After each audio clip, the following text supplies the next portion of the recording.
बिस्मिल्लाहिर्रहमानिर्रहीम। अस्सलाम वालेकुम। अबरार रशीद आपकी खिदमत में हाजिर।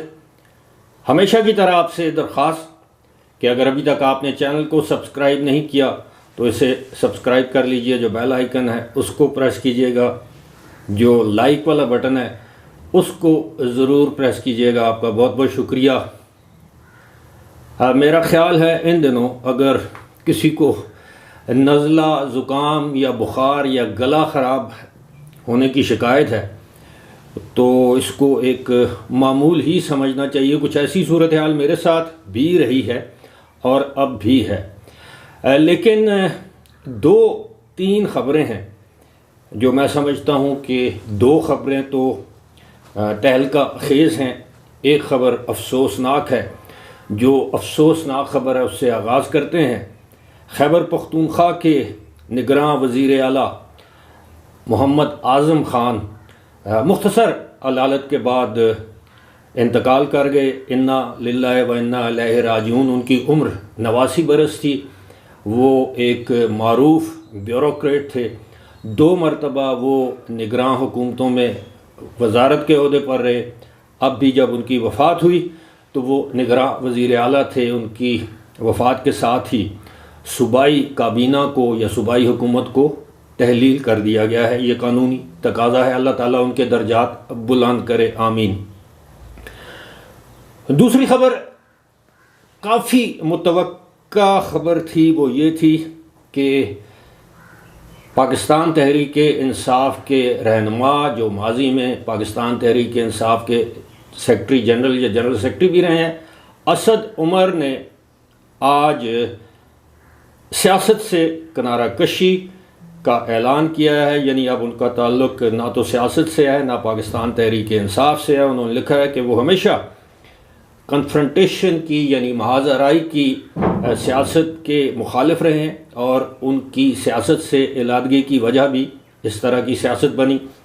अब इसकी ज़्यादा तफसील में क्या जाएं, इस बात की तवक्को की जा रही थी कि असद उमर समेत दीगर मुतअद्दिद सियासी रहनुमा जिनका ताल्लुक़ पाकिस्तान तहरीक इंसाफ के साथ था वो किसी वक्त भी सियासत से किनारा कशी इख्तियार कर सकते हैं। इससे पहले भी उन्होंने एक प्रेस कॉन्फ्रेंस की थी जिसमें उन्होंने 9 मई के वाक़यात की मज़म्मत की थी और कहा था कि वो वक्ती तौर पर तहरीक इंसाफ का जो ओहदा उनके पास था यानी सेक्रेटरी जनरलशिप का वो उससे इलादगी इख्तियार करते हैं। लेकिन आज उन्होंने सियासत से किनारा कशी का ऐलान कर दिया, जो कि यकीनी तौर पर एक बदकिस्मती की बात है कि इस तरह के सियासतदान किसी भी दबाव की वजह से सियासत से किनारा कशी का ऐलान करें। तो ये एक हमारे लिए मैं ज़ाती तौर पर समझता हूँ कि बहसीयत सहाफ़ी ये कोई अच्छी खबर नहीं है। अब एक ख़बर है तहलका खेज़। वो एक साबिक कोर कमांडर, साबिक लेफ्टिनेंट जनरल के हवाले से है और ये ख़बर फैक्ट फोकस नामी एक वेबसाइट ने ब्रेक की है और उसके रूह रवां हैं अहमद नूरानी। आप जानते हैं, उनके नाम से वाकिफ़ हैं। इससे पहले वो जनरल कमर जावेद बाजवा, जनरल परवेज़ मुशर्रफ के एहसासों के हवाले से भी ख़बर दे चुके हैं। ये ख़बर इस हवाले से भी अहमियत की हामिल है कि ये जो जनरल साहब थे या हैं, इनका नाम है जनरल शफात।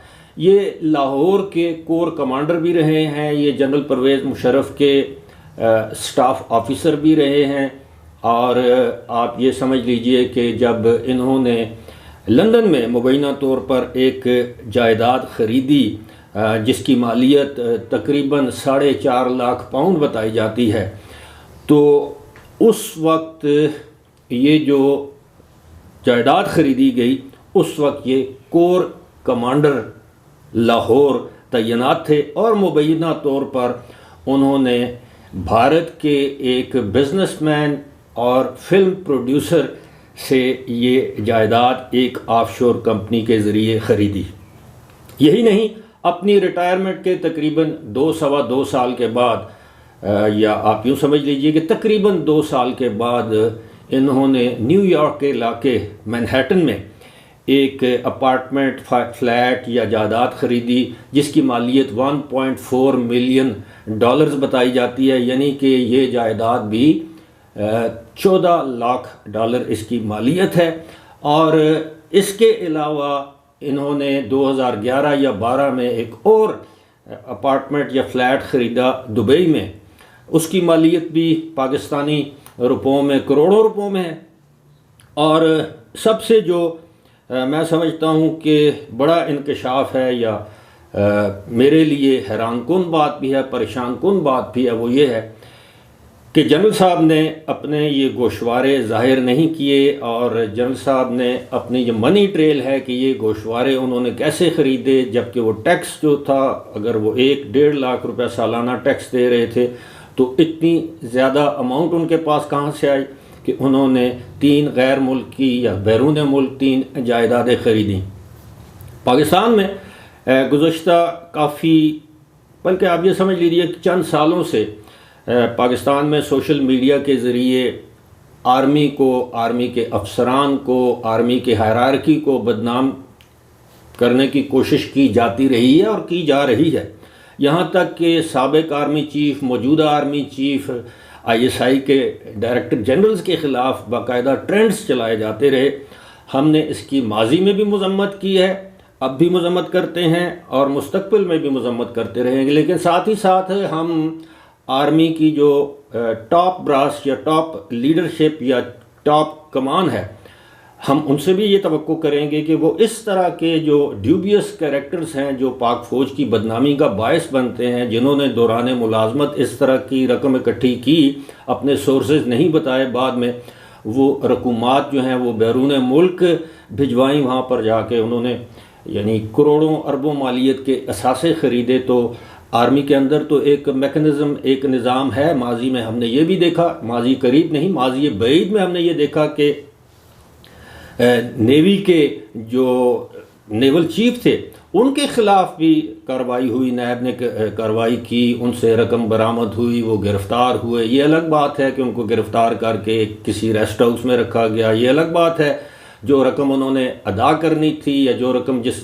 रकम की करप्शन का उनके ऊपर इल्ज़ाम था, उससे बहुत कम रकम वापस लेकर प्ली बारगेन के ज़रिए उनको बरी कर दिया गया या उनके इल्ज़ामात को ड्रॉप कर दिया गया। तो जब तक मैं समझता हूँ कि जो अहमद नूरानी हैं, उनकी किसी खबर में जो कुछ भी है उन्होंने अपनी वेबसाइट पे दिया हुआ है कि जनाब FBR के रिकॉर्ड से ये वाज़ेह है, दीगर जो उनके ज़राए आमदन है उससे ये वाज़ेह है कि जनरल शफ़ात ने कोई एक जायदाद जो है वो अपनी बेगम साहिबा के नाम की, और दूसरा ये है कि उन्होंने कहा कि जी अपने बच्चों की तालीम के हवाले से कि वो कहाँ पे तालीम हासिल कर रहे हैं उस हवाले से गलत बयानी की ये अहमद नूरानी के साथ। तो मैं समझता हूँ कि अब ये मौजूदा नैब का काम है, मौजूदा आर्मी की क़यादत या लीडरशिप का काम है, आर्मी की कमान का काम है कि इस मामले की बाकायदा मुकम्मल तहकीकात की जाए, बजाय इसके कि मुख्तलिफ टेलीविज़न टॉक शोज़ के ज़रिए अहमद नूरानी की किरदार कुशी की जाए कि अहमद नूरानी अमेरिका में बैठकर पाक फ़ौज को बदनाम करने की साजिश में मुलव्वस हैं या कोई कोशिश कर रहे हैं।